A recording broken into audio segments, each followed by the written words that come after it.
Hello, everybody, and welcome to a special episode of Vibes. Now, as you know, Mandeep and I have a bi-weekly podcast where we cover anything tech in terms of what's happening out there. But at the same time, we were looking to extend Vibes to cover any topics that may be of interest to you. So this week, we were fortunate enough to get Ruby to join us for this special episode to talk about females within the tech industry, and we covered some interesting topics. And I'm hoping that you will all enjoy this episode. So without any further delay, I'm going to jump straight into that podcast. Hello, everybody, and welcome to Vibes. We've got a special edition today. We have Ruby Sherman. He's going to be joining us all the way from California. Hello, Ruby. Hi, how's it going, everybody? Yeah, so Ruby's has kindly said yes to join us in our podcast. And basically, we're going to cover everything about getting females into tech, the experience for Ruby to come into the tech world, and obviously give out tips in terms of, what you could do if you're interested to come within that remit. So first of all, Ruby, thank you for coming. Could you just introduce yourself in terms of what you do, where you're from, just like a brief intro for me? Absolutely. Thank you for having me. So my name is Ruby, and I'm based in San Francisco, California. I'm a level 2 IT manager for Intuit, and I manage our global service desk as well as some of our on-site support teams that actually support our San Francisco office, where we are also lucky enough to have special customers like our CIO, so we get to do some of that awesome executive support as well. Awesome. And how long have you been doing this role for, Ruby? So I've been in IT for 5 years, but I've only been a manager of the team for 3.5 years. And I actually started in this industry as an IT tech on the team and moved into becoming the people leader of the team that I was formerly a member of. Wow, that's amazing. And in terms of your experience of obviously coming into the whole tech remit, obviously, as you know, the IT kind of remit has a lot more male demographic compared to females. How was it like when you first came in? Was it daunting? What kind of feelings did you have? What kind of experience did you have when you first began? Absolutely. So I'll kind of take myself back on a little bit of a journey, but I've always been a little bit of a geek. And so I've been building computers since I was about 8, was the first full PC that I built.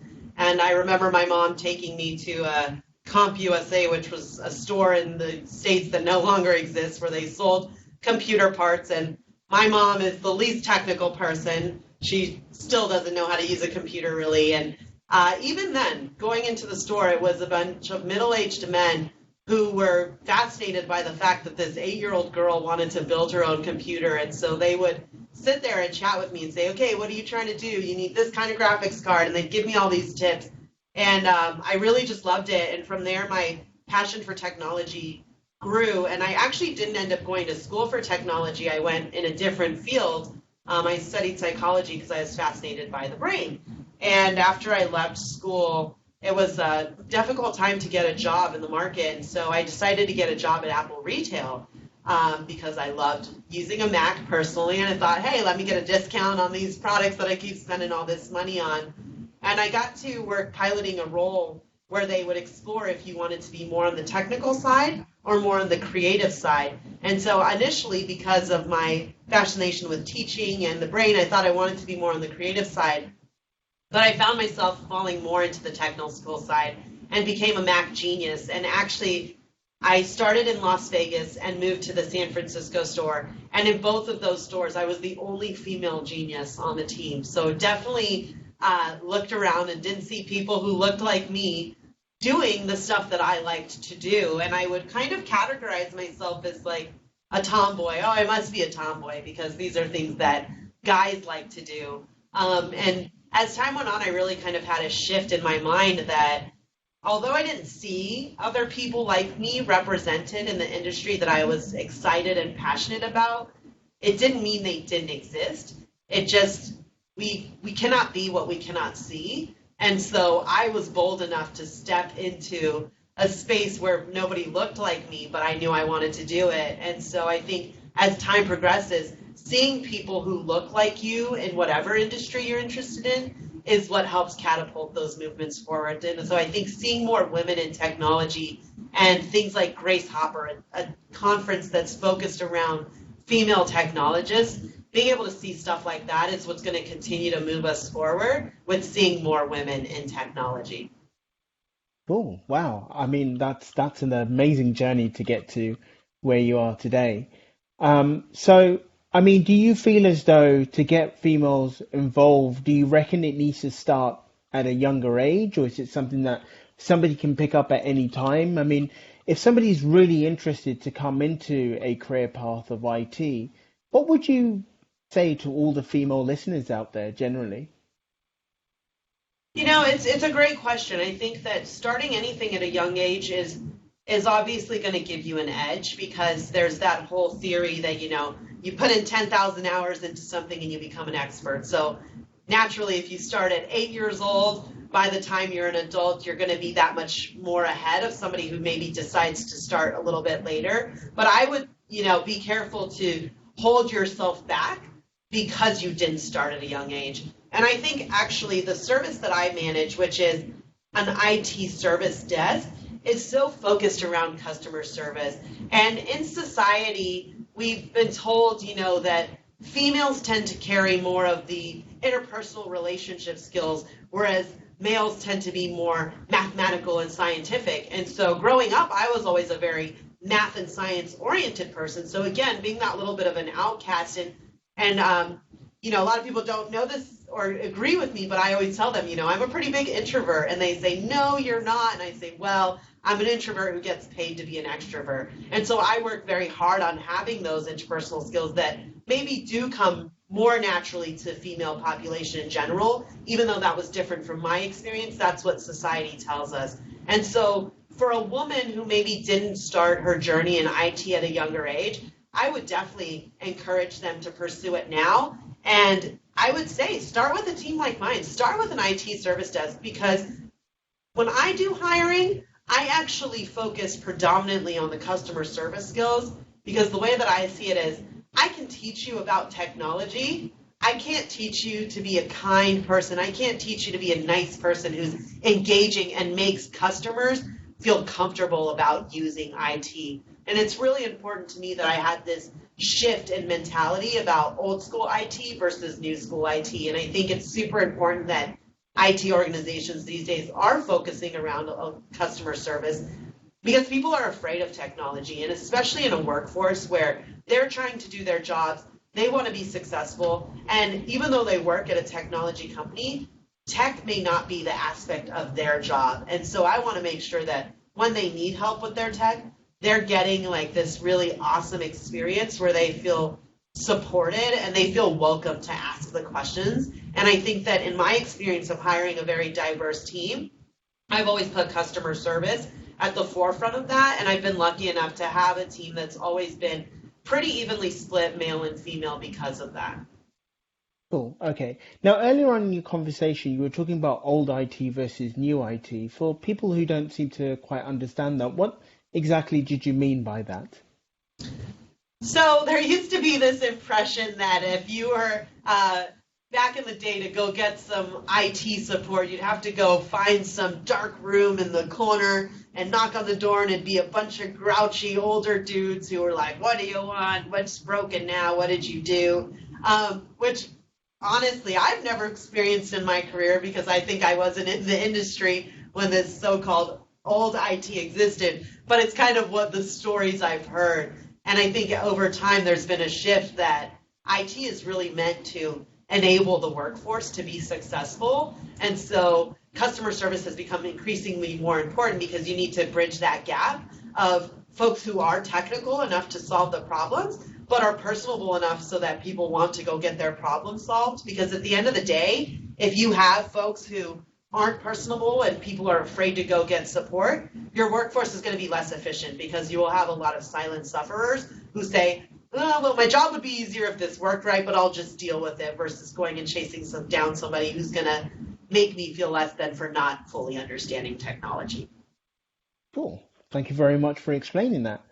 Now, at the same time, we're going to talk about the challenges that you've probably faced on a day-to-day basis. So it would be nice to hear about some of the challenges that you faced, some wins, some stuff that you had to go back and look into again. I mean, do you have any examples of like, let's say, a great time working within a team with a mixed diversity, and times where it's been difficult, if you do have any?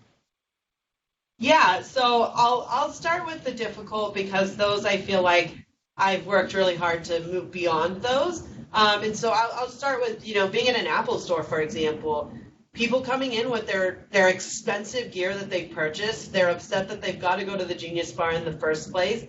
And again, being the only female standing at a Genius Bar with 14 other males, there were many instances where a customer's given to me and flat out told me, I'll just wait until one of the other guys is available. And digging into that more, it's like, oh, well, I just don't think you're going to be able to solve the issue the same. And that being very frustrating, it's like, well, you don't know me. You've never spoken to me before, and I'm certified and qualified and trained as any of my peers are at this Genius Bar. So that can be definitely very disheartening because it's solely based on a perception of looking at me and saying females know less about technology, which isn't the case. I was actually one of our top rated Mac Genius, and so I had a manager who was very supportive and came out and said, actually, she's our top Mac Genius. So by waiting, you're only going to defer yourself to get some less than service. Not that my other guys aren't great, but she's the most thorough. And so, that I thought was like a little, I didn't really like that my manager said that because I felt like, okay, well, now am I like inadvertently being put on a pedestal solely because I'm a female and people have less expectations that I was able to achieve this. And so it was kind of twofold, right? It's like, glad I have the support and someone who's acknowledging that as a female in technology, I am as capable as my peers, but also teetering that fine line of making sure not to simply elevate me because of my gender. If I am the best, it should be regardless of gender. It should be because I'm the best. And so I don't feel that that's needed to be called out like, well, she's a female and she's the best. It's simply she's the best. I think of it the same way, Serena Williams, right? They say she's the best female tennis player. It's like she's one of the best athletes in the world, regardless of her gender. So that's kind of one of my more negative experiences. And then as far as more positive experiences, I would say I, took over a team at a time where there was a difficult managership. The team had experienced multiple management. The team was not extremely diverse at the time. And we saw it impact our customers, Having a seat at the table is important for, I think, people realize that we want people who are like us to be able to all partner with other people who aren't like us to have broad perspective.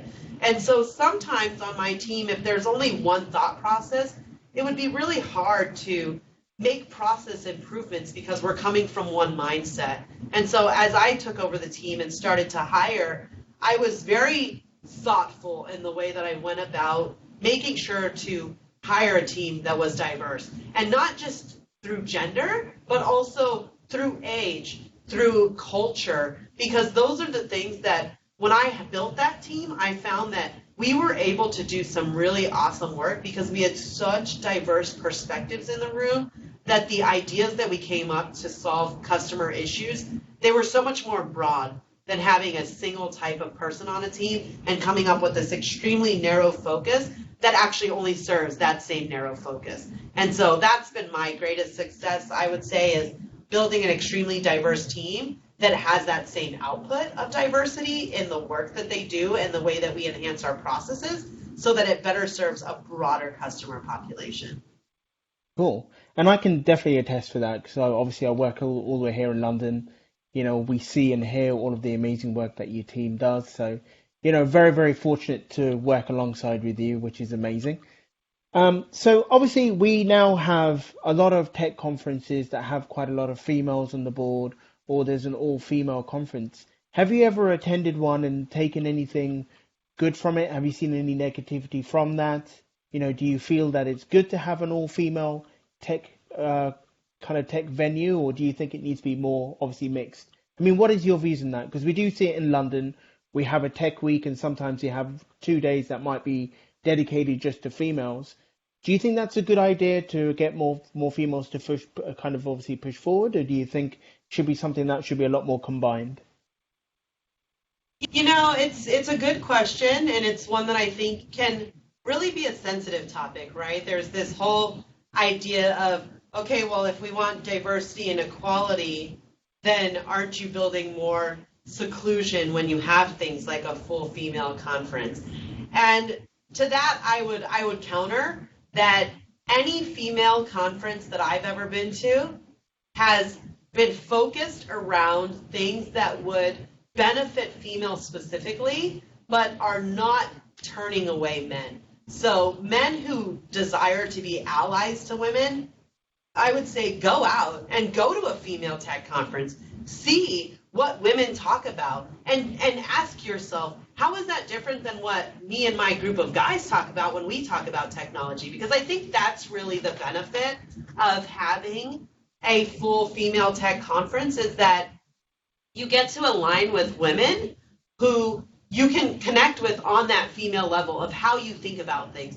To say that women and men are exactly equal is a little bit naive. There are things in our society that shape the way that we we think about things and that we do things, and we're all in an effort to better ourselves and get to a place where we are more equal. And there are certain things that don't make sense for there to be disparity in that equality. But like pay, for example, if a woman and a man are doing the same job and they're doing the same work output, same pay. That's pretty simple. But to say that women and men are going to think about things exactly the same, that's where I don't agree. I mean, there are societal things that happen. Example for me in the United States compared to even you and London, that we're just going to have a different view on because of where we are. And so I'll give a tiny plug for the book Sapiens, which is on Bill Gates' read list, which is an incredible book about human beings in general and how we kind of got to this place of thinking.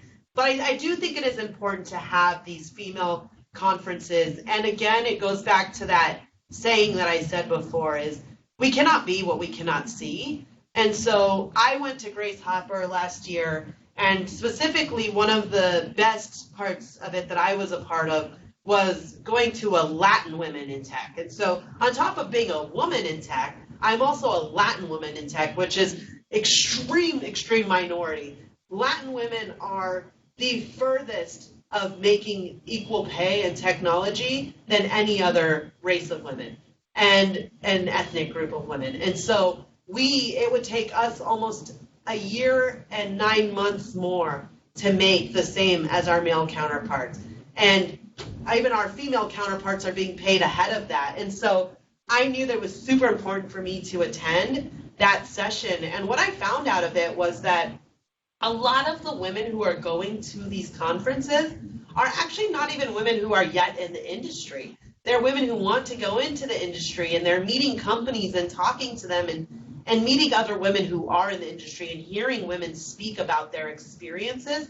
And I think that that's the real benefit of having a female conference, is that you can get those groups of people together. Whereas at a broader conference, I do think everyone should go to conferences that are not focused around gender at all and that are more broad, because then that's when you get those other aspects. And again, I think having a broader spectrum of thought is what makes people more successful in general. But it is nice to have that connection to someone who looks like me and who was able to achieve this, as that encouragement of, yes, I can do this. And I even go to a conference in San Francisco that's called Lesbians Who Tech. So if you want to be even more specific, now we're not only talking about female, but we're talking about, people's orientation and how they see themselves. And it's, again, a conference primarily of bi, lesbian, and trans women, but it's also supported by any ally who wants to join. And again, the focus is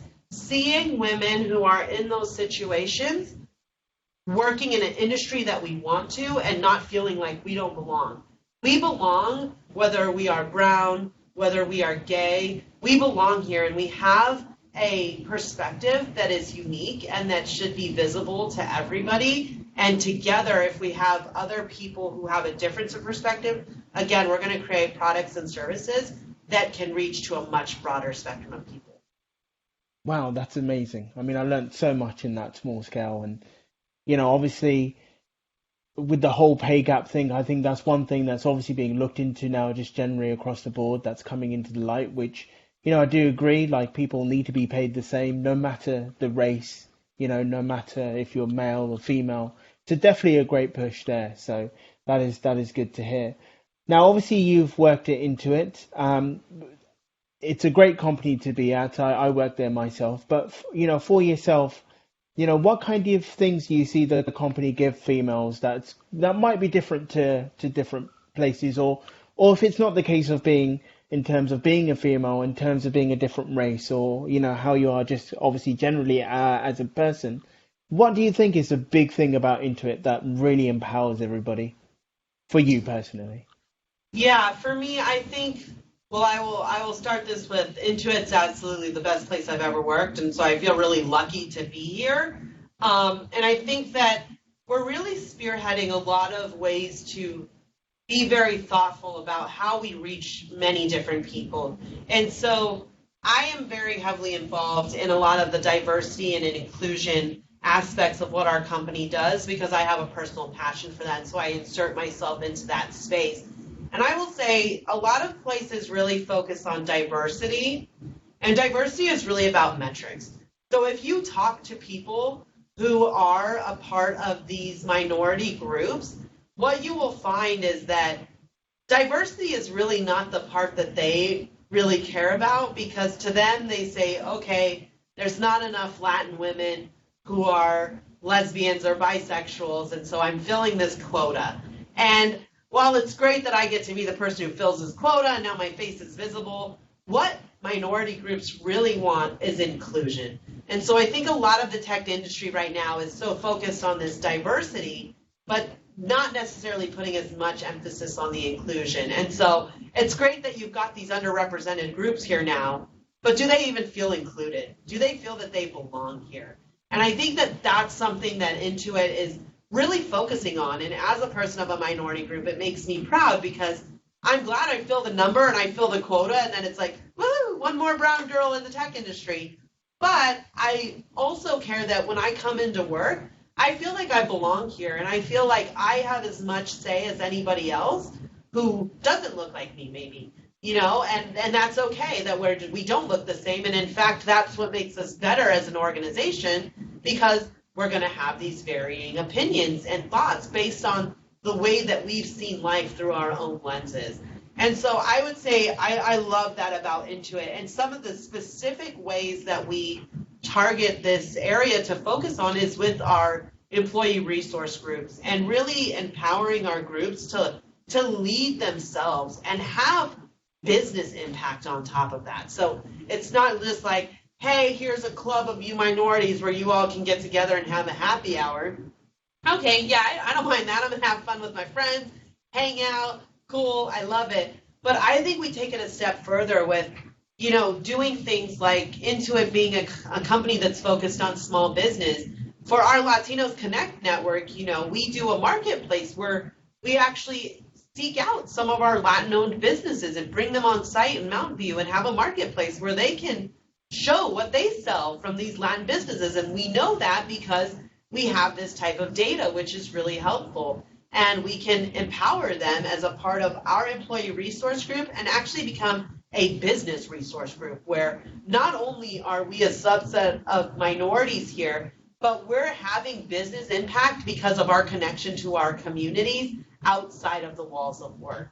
And we do the same thing, with our LGBT network, which is our Pride network. We march in San Francisco Pride and all the different prides around the world, which is super exciting. And one of the things that we've, done as well is extend that invite to some of our small businesses that are owned by LGBTQ that would maybe never be able to afford to be in the parade, but they want to be there as well. And so leveraging our internal resource groups to even have that inclusion beyond the employees and to the customers that we serve, which I think is really amazing. Wow, no, that is truly, truly amazing. obviously we're coming close enough to the end of the podcast time. Just generally, do you have any final words that you would like to give out to our listeners out there? I would. I'd love to say, regardless of gender, race, ethnicity, sexual orientation, technology is something that is not going away. It's here for everyone. And I believe the genuine benefit of technology is for everyone. And so, anybody who's interested in the field, I would highly encourage you to not shy away from pursuing that, because there is a seat at a table for everyone. And I'm not going to pretend that it's easy and that it's visible everywhere, but it does exist. And so I like to make sure that I'm visible so that people know someone like me can make it, and young females out there who might be listening, you can make it. Females who are older and who maybe never got into technology, but they do have a passion for it, do that as well. I mean, we have the Work Again program where we're soliciting women who maybe left a workforce because they wanted to raise their children. Like, come on back. We need all of those perspectives. And everybody on this planet sees things a different way. We all have our own set of glasses that we wear, and your perspective matters. And together, everyone's conglomeration of thoughts will ultimately solve for the greater good of everyone. That's my true belief, and that's what I hope for. Oh, thank you very much. And thank you to the listeners out there that have listened to this podcast. It's been great talking to Ruby. Thank you very much for making the time to obviously come on to Vibes.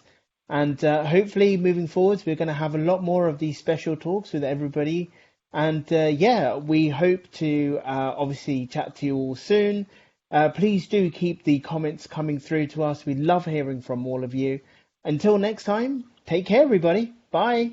So there we have it. That was an amazing interview, and I really want to say a special thank you to Ruby, who made the time out to attend the podcast and, was able to talk to me. It was a privilege to obviously hear what she had to say. And yeah, we're definitely going to have more of these episodes moving forwards. If you have any feedback, please do reach out to us. If there's any topics that you would like us to cover, please do let us know. But hopefully we will have another episode during the end of this week to cover the usual news that Mandeep and I usually covers. But no, thank you once again for listening to this podcast. And yeah, we'll chat to you all soon. Bye.